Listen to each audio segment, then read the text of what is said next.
Get busy living or get busy dying. 30 years. That one line has outlived every award the film ever won. People quote it on street corners, in break rooms, in the quiet hours when life feels like it has stopped moving. Most of them couldn't name the director. Some couldn't even tell you the full title, but every single one of them remembers the voice that delivered it. That voice belonged to Morgan Freeman, and the man he was standing across from in that prison yard, the man he had to make you believe he had known for 20 years in the space of a single afternoon, was Tim Robbins. What those two men built together in the summer of 1993, inside the walls of a real Ohio reformatory, became the highest-rated film in the history of cinema. Not when it came out, not even close.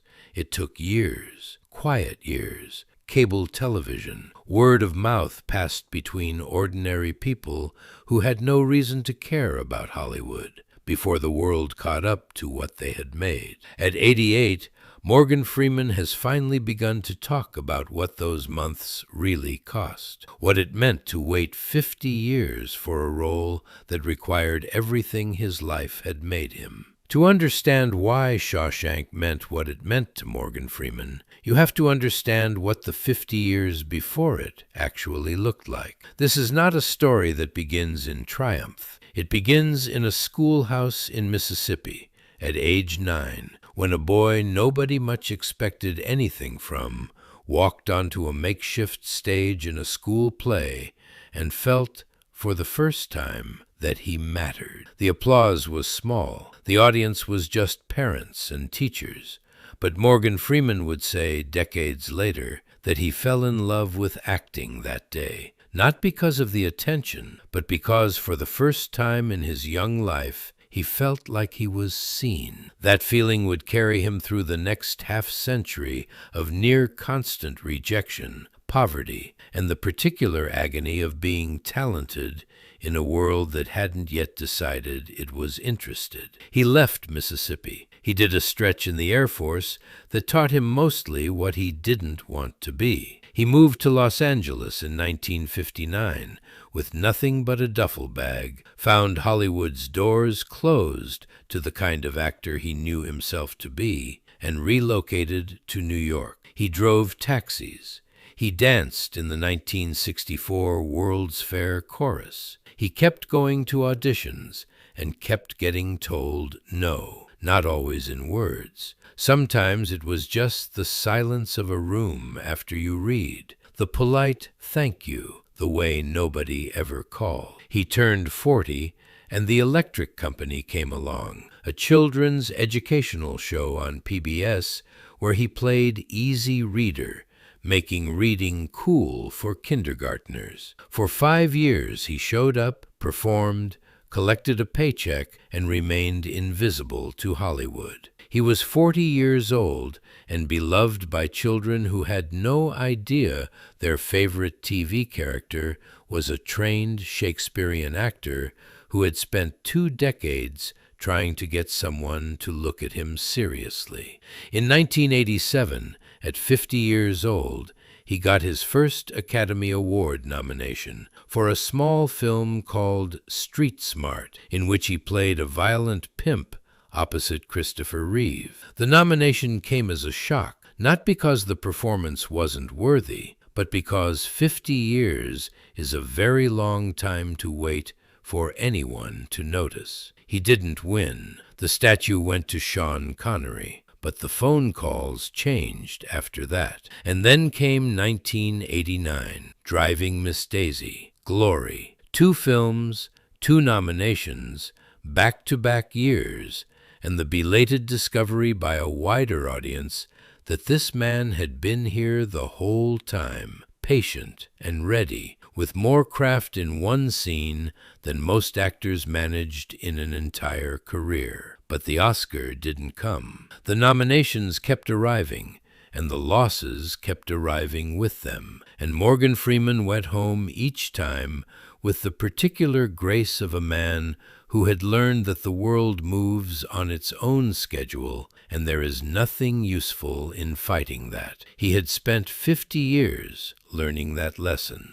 A few more award seasons were nothing, and then came the script. He has talked about this moment with the kind of careful honesty that makes you believe every word. He received the script for The Shawshank Redemption and read it from beginning to end, and it was, in his own words, one of the best he had ever read. Very little was changed from that first draft to what ended up on screen. In an industry where rewrites arrive in different colors and every project feels like construction that never quite finishes, here was a script so solid, so complete in itself, that it announced its own quality on the first page. He read it, and he wanted to be in it. Whatever part they had in mind for him, whatever he could get.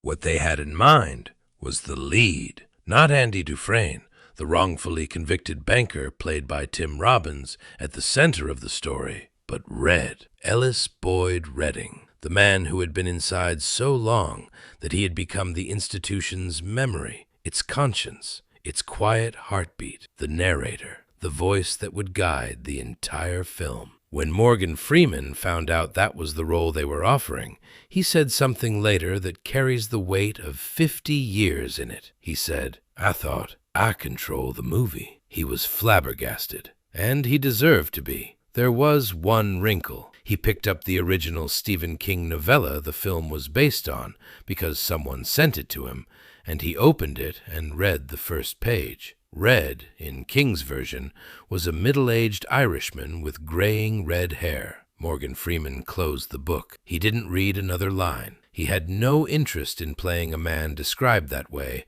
and he trusted his instincts. What he had already read in Frank Darabont's screenplay was enough. The spirit of the character, a man of hard wisdom and preserved hope, a man who had survived by going inward and still somehow kept a light on. That was a man Morgan Freeman could play. That was, in some ways, a man Morgan Freeman had been preparing to play his entire life. Before Freeman was cast, the role of Red had been considered for, among others, Clint Eastwood, Harrison Ford, Paul Newman, and Robert Redford. What Darabont ultimately saw in Morgan Freeman was something those names couldn't offer, an authoritative presence that carried no explanation, no backstory needed. You believed him the moment he appeared. You trusted the voice the moment it opened. Darabont would later say he could not see anyone else as Red. Castle Rock producer Liz Glotzer had been the one to suggest ignoring the novella's physical description entirely and simply casting Freeman. It was, by any measure, the right call. Principal photography began in the summer of 1993 in Mansfield, Ohio, at the Ohio State Reformatory, a real shuttered prison with Gothic architecture and heavy stone walls that needed no set dressing to feel like exactly what the story required. The film was set in Maine, but Ohio held the bones of it. Morgan Freeman spent that summer in Mansfield, sleeping, by his own account, in a house rented from a Seventh-day Adventist dentist, which led to at least one backyard barbecue and eventually a tornado. He recounted that detail later with the quiet humor of a man who has seen enough of life to find a tornado at a barbecue amusing rather than alarming. The work itself was, by his account, smooth. There were challenges of ideas,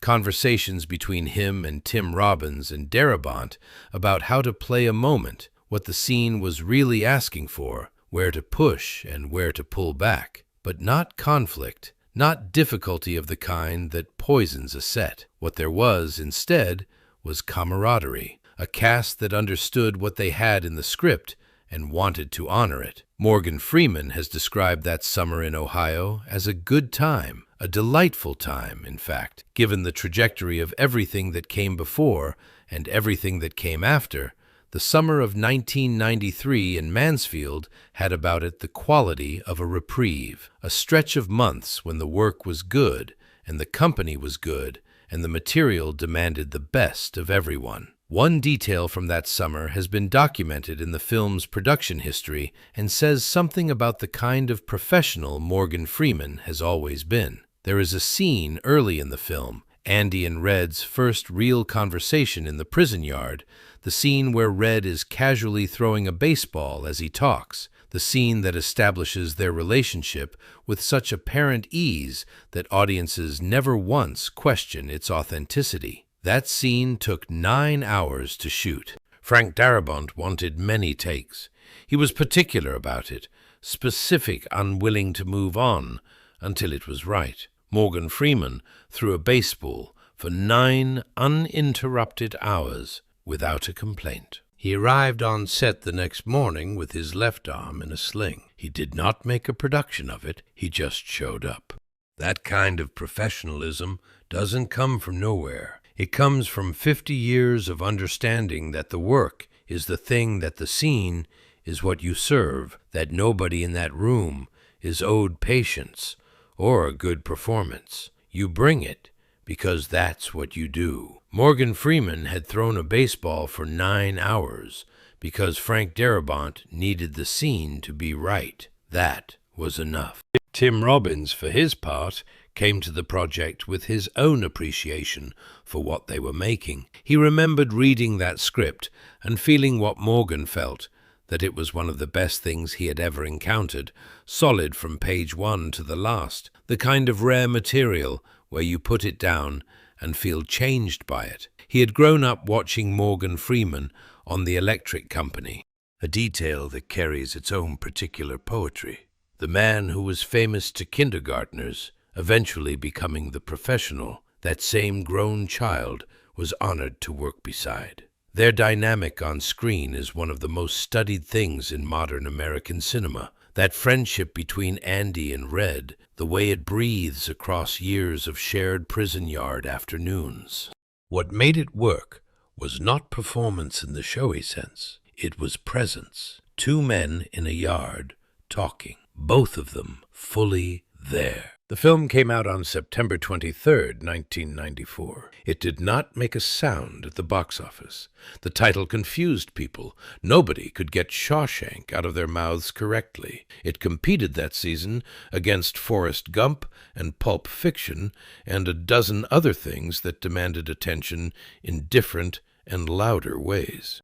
Morgan Freeman would later recall that people would mangle the name in ways that were genuinely creative. Shim-shim-shank reduction, scum shot. The best one, he noted, with a straight face, was shank reduction. Had they gone with that, he suggested it would have been a blockbuster. But the title stayed, and the box office reflected the confusion. $16 million during its theatrical run, against a budget of $25 million. A noble failure, the industry called it. A well-made film that nobody came to see.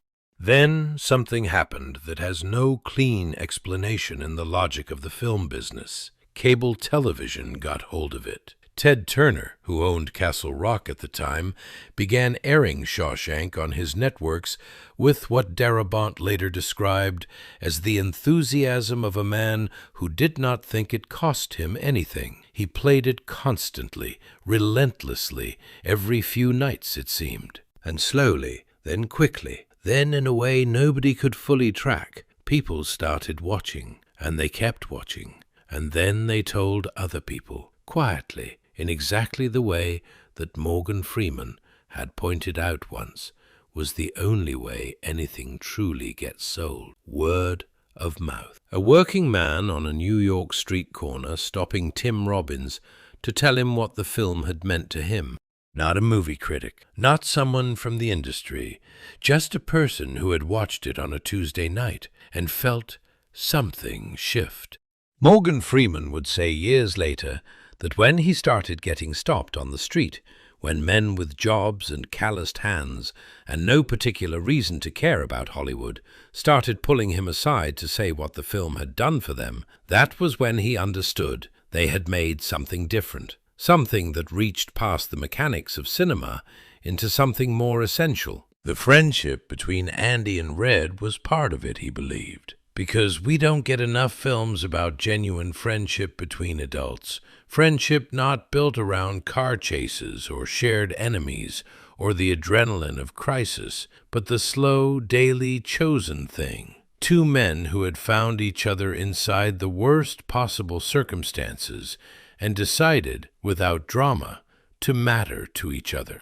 But there was something else, he thought, something about Zihuatanejo, the beach at the end of the world, that Andy Dufresne carried in his mind for 19 years, the place he was always moving toward, even when everything around him said there was nowhere to go. Morgan Freeman believed that most people carry a version of that beach inside themselves, not a literal place, but the idea that somewhere on the other side of whatever has confined them, the bad job, the bad marriage, the ordinary, suffocating circumstances of a life that doesn't fit, there is a place they are still capable of reaching. Shawshank gave people permission to believe that, and Morgan Freeman's voice, steady and unhurried and true, was the instrument that delivered that permission directly into the ear of whoever was listening. In 2005, at 67 years old, after 4 Academy Award nominations over 17 years, Morgan Freeman finally won the Oscar for Million Dollar Baby. His acceptance speech was brief, almost uncomfortable with the attention. He thanked everybody and anybody who had anything to do with the making of the picture, and his voice cracked just slightly. Those who understood his story knew what that statue represented, not just the role. 50 years, every audition that went nowhere, every year of driving a cab and filing papers and waiting. He is 89 years old now. The compression glove on his left hand, the result of a car accident in 2008 that shattered his arm and left him with nerve damage and fibromyalgia that has never fully quieted, goes everywhere with him. The pain is constant. He has said so plainly, without self-pity, in the matter-of-fact way he says most things. He moves more slowly. He works when the work interests him and the physical requirements are manageable. He spends time at his ranch in Mississippi, 124 acres in the state that once tried to tell him he was worth nothing, where he keeps 26 beehives and tends them with the patience of a man who has learned that stillness is not the same as stopping.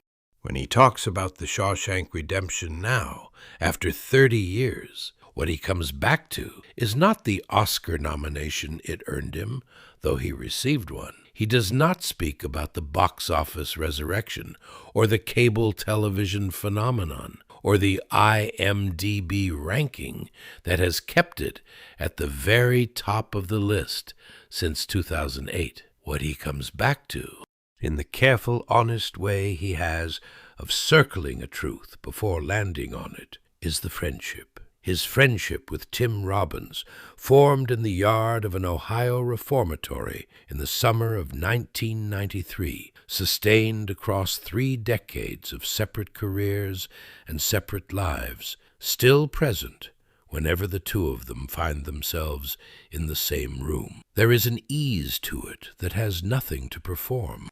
It is the ease of men who made something real together and never needed to talk about it much afterward, because the thing they made says everything. And perhaps what he comes back to most when he lets himself is the idea that the script was right, that the whole thing, the 50 years of waiting, the closed doors, the invisible decades, the long, patient accumulation of craft in the face of indifference, was building toward a role that required exactly what his life had made him. Red was a man who had survived by going inward and still kept a light on. Red was a man who had been inside a long time and not been destroyed by it. Red was the voice people needed to believe that getting busy living was still an option, no matter how long you had spent being busy surviving. Morgan Freeman had been preparing to play that man since he was 9 years old, on a stage in Mississippi, and when the moment finally came in a real prison in Ohio in the summer of 1993, he threw a baseball for 9 hours and showed up the next morning with his arm in a sling and didn't say a word about it, because that was the work, and the work always was the thing. If this story moved you, if Morgan Freeman's voice has ever reached you through a screen and made you feel for a moment that wisdom and dignity and the stubborn refusal to stop hoping are still real things in this world, leave a comment below. We read every one of them. And here is the question we want to leave you with today. Is there a film that arrived in your life at exactly the right moment, the way Shawshank seems to arrive for so many people, and change something in how you saw your own road ahead? Tell us, because that is what the best stories are for, and we will see you in the next one.